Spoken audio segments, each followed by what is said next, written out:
नमस्कार, मैं हूं आपके साथ अंकिता भौखंडी। आज हम बात करेंगे आज ही के दिन ठीक 7 साल पहले आई उस भयंकर प्राकृतिक आपदा के बारे में, जो उत्तराखंड के इतिहास में हमेशा के लिए दर्ज होकर रह गई।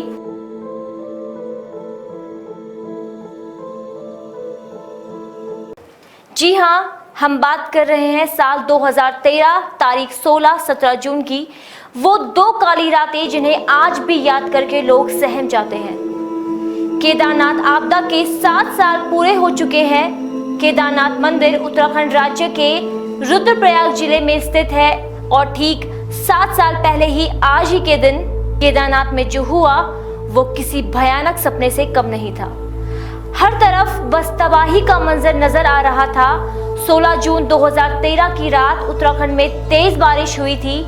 इस दौरान नदी का जल स्तर बढ़ गया था और साथ ही साथ भूस्खलन भी होने लगा, जिससे सबसे ज्यादा प्रभावित शिव की नगरी केदारनाथ हुई। केदारनाथ मंदिर के कपाट श्रद्धालुओं के लिए हर 6 माह के लिए खोले जाते हैं। हर साल लाखों की संख्या में श्रद्धालु हृदय में आस्था एवं विश्वास समेटे हुए दूर दराज से केदारनाथ मंदिर के दर्शन करने पहुंचते हैं।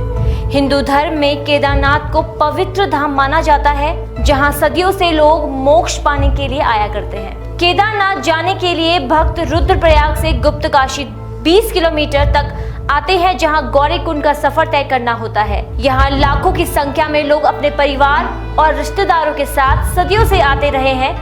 16 जून 2013 को हुई वो तबाही जिसे आज तक कोई भूल नहीं सका, जिसमें प्राकृतिक आपदा के कारण कई लोगों की जान चली गई। दरअसल उस दिन उत्तराखंड में बारिश होने के कारण उत्तरकाशी में बादल फटने से भागीरथी नदी का जलस्तर बढ़ गया, जिससे बाढ़ के हालात पैदा हो गए और इसके बाद जो हालात पैदा हुए उसकी किसी ने कल्पना भी नहीं की थी। देखते ही देखते आपदा सब कुछ अपने साथ बहा कर ले गई और छोड़ गई तो सिर्फ खंडर। उस दौरान भागीरथी ने अपना रौद्र रूप दिखाया और कुछ ही पलों में सब कुछ उसकी गोद में समा गया।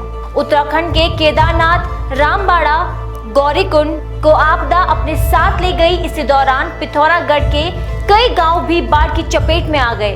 रामबाड़ा से केदारनाथ यात्रा की शुरुआत होती है, परंतु उस समय ऐसा लगा मानो इसका तो अस्तित्व ही मिट गया हो। कई लोगों ने मौत को करीब से देखा, कईयों ने अपनों को खोया, कईयों ने अपनों के साथ भूखा प्यासा किसी सहायता के बिना रहना पड़ा। कई लोग बाढ़ का प्रकोप देखकर जंगलों की तरफ चले गए, वहीं कई लोगों की रातें लाशों के बीच गुजरी। अपनी आंखों के सामने अपनों को खोने का दर्द क्या होता है, ये सिर्फ वो ही जान सकते हैं जिन्होंने इस जल प्रलय में अपनों को गंवा दिया। ये इतना भयानक प्रलय था जिसका परिणाम स्वरूप मंदिर के पास के बने होटल, धर्मशाला सब कुछ आपदा अपने साथ बहा कर ले गई, लेकिन मंदिर का मुख्य हिस्सा और सदियों पुराना गुंबद सुरक्षित रहा। इतने भयानक प्रलय के बाद भी मंदिर का इस तरह खड़े रहना किसी आश्चर्य से कम नहीं है। इस आपदा के दौरान बड़ी बड़ी चट्टानें मंदिर के पास आने लगी और रुक गई। वहीं मंदिर के बिल्कुल पीछे एक ऐसी चट्टान भी थी जिसने मंदिर पर आंच तक न आने दी, मानो वो आपदा से मंदिर की रक्षा कर रही हो। लेकिन मंदिर के चारों ओर बाढ़ के साथ आई चट्टान, रेत और पत्थर ही देखने को मिले। वहीं जो आस्था के भाव से यात्रा पर अपने परिवार के साथ निकले थे, उन्हें इस कहर ने अपनों से हमेशा हमेशा के लिए छीन लिया। देखा जाए तो श्रद्धालु यात्रा घर प्रसाद लेकर पहुंचते हैं, मगर उस वक्त लोग अपनों की लाशों के साथ पहुंचे और कुछ लोग लाशों को ढूंढते ही रह गए।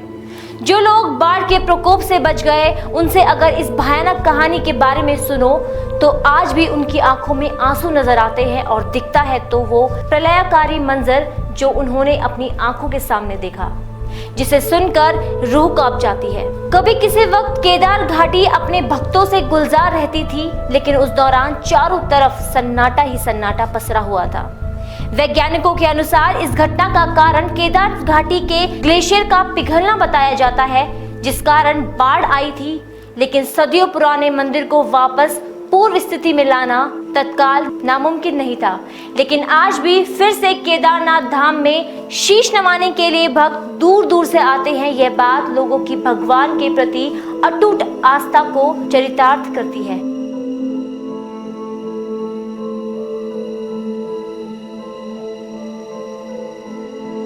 नमस्कार।